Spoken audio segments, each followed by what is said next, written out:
Bonjour, bonsoir à tous, on se retrouve aujourd'hui sur Baby la Bricole pour parler des arnaques courantes sur les ventes de véhicules. Arnaques dont j'ai moi-même été victime et qui fonctionnent assez bien au point de tromper quelqu'un qui possède tout de même pas mal de connaissances dans le domaine. Même des pros se font arnaquer de toute manière, mais se prémunir au maximum permet de grandement réduire les risques. Avant même de commencer, abonnez-vous à la chaîne car j'ai remarqué que presque 90% des gens n'étaient pas abonnés alors qu'ils revenaient voir le contenu régulièrement. Sérieux les frérots, genre ?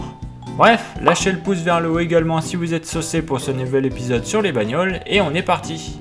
Pour commencer, on va s'attaquer au dossier des revendeurs, ces petites vermines qui pullulent sur le bon coin. Véritables trafiquants de voitures appartenant à des réseaux organisés, ce sont des experts dans le camouflage.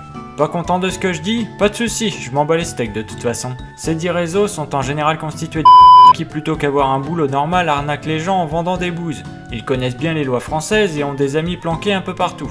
Notamment dans les centres de contrôle technique permettant de faire passer des véhicules pourris sans souci. Quoi? Vous saviez pas? Maintenant vous le savez. Eh ouais, désolé les charlots, mais je connais bien vos petits réseaux. Je sais d'ailleurs que ces singes aiment bien traîner dans les ventes aux enchères pour glaner des daubes pas chères afin de les bricoler juste assez pour qu'elles tiennent 1 ou 2 ans. Il y en a même qui partent dans d'autres pays pour être réparés entre guillemets, mais croyez-moi que les réparations c'est du TMTC, t'inquiète, j'y gère la fougère.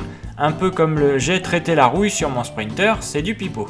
Concernant ces mongols, ils sont faciles à détecter sur le bon coin. Déjà leurs comptes sont récents car ils se font virer après 1 ou 2 ventes et les gens les signalent, mais ils en recréent très vite derrière. De plus, ils ont en général plusieurs numéros de téléphone comme les dealers afin de pouvoir créer d'autres comptes sans risquer d'être bannis ou bloqués du site. Et ouais, ils sont bien organisés. Autre détail, ce sera le fait qu'ils ont plusieurs véhicules en vente en annonce. Et là, dans le cas où le compte ne serait pas forcément récent, mais que l'annonce ou le prix vous paraît trop bon, allez voir les véhicules et soyez attentifs. Vous pouvez aussi demander au vendeur s'il a d'autres véhicules en vente car un membre de votre famille aurait besoin d'une caisse également. S'il mord à l'appât du gain ce blaireau, il dira que oui et c'est à ce moment-là que vous lui dites d'aller toucher l'éloge de sa grand-mère, bien cordialement bien sûr.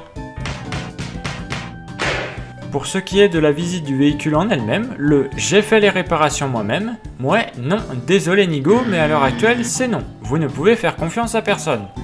Et les « j'ai traité la rouille ou refait la peinture », vous oubliez aussi, trop de risques, ça dégage. Prenez toujours ce que vous dira le vendeur avec un grain de sel, même s'il peut paraître sympa, vous ne pouvez compter sur personne d'autre que vous-même. Vous référez à la vidéo que j'ai fait sur les conseils d'achat abonnés pour cela. Au niveau des arnaques possibles, ce sera surtout au niveau du CT, car parfois, voire souvent, les contrôleurs notamment dans les villes sont de sales branle-couilles qui laissent passer de la merde complètement pourrie alors que ça devrait jamais être autorisé à rouler. Les pires que j'ai vus, c'était un poids lourd perforé au niveau d'un marchepied, genre on voyait le sol à travers, et le second était un trafic de 2007 avec un énorme trou dans le passage de roue arrière, on pouvait voir la route depuis l'intérieur. Les deux avaient un CT validé, donc vous devez également devenir contrôleur technique pour ne prendre aucun risque. Merveilleux. Les autres arnaques connues seraient celles liées à la carte grise. Oh shit, here we go again. Si le véhicule n'a pas une carte grise au nom du propriétaire, vous oubliez, une carte grise barrée n'a aucune valeur. Ne prenez qu'un véhicule avec une carte grise à jour. Faites également conduire le propriétaire du véhicule pour voir la manière dont il ou elle conduit.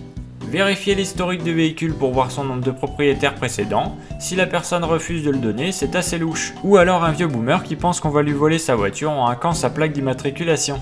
Honnêtement, je recommande d'acheter des voitures aux anciens car ce sont en général les vraies bonnes affaires. Il y a rarement de choses cachées avec ces véhicules.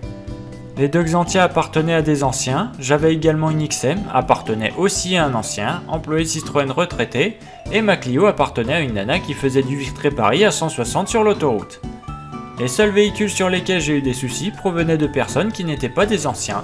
Même ma Marbella, c'était des anciens par rapport à moi, ne serait-ce donc pas un bon signe. J'ai acheté 2 fois des véhicules à des vendeurs dits et les 2 fois c'était de la merde. Le vendeur du Sprinter avait d'ailleurs essayé de m'entourlouper en me disant qu'on pouvait refaire une carte grise même si elle était encore au nom d'un ancien propriétaire. Peut-être que j'aurais dû connecter mes neurones à ce moment-là, on me la refera plus en tout cas. Une autre arnaque encore serait la vente en l'état. Tout véhicule doit être vendu avec un contrôle technique, de moins de 6 mois si le contrôle technique a été validé, et de moins de 2 mois s'il est en contre-visite. Aucune exception possible. Ne vendez ou n'achetez surtout pas de véhicule sans contrôle technique. Votre véhicule peut avoir de gros soucis mécaniques, mais doit avoir à passer un CT. La vente en l'état n'est possible que dans ce cas précis, elle n'est pas interdite. Ma Xantia grise par exemple avait un CT refusé et beaucoup de frais à faire, mais vente légale car le CT datait de moins de 2 mois. Voilà pour les arnaques qui seront les plus susceptibles d'avoir lieu et que je connais très bien. Pour d'autres arnaques potentielles, je ne peux pas vraiment en parler car je ne les connais pas moi-même. Normalement avec ces quelques bases, vous aurez de quoi éviter pas mal d'emmerdes déjà. En espérant que cette vidéo aura tout de même un peu éclairé votre lanterne et vous permettra de trouver la bonne affaire. N'hésitez pas à vous abonner pour plus de contenu varié, et je vous dis à la prochaine.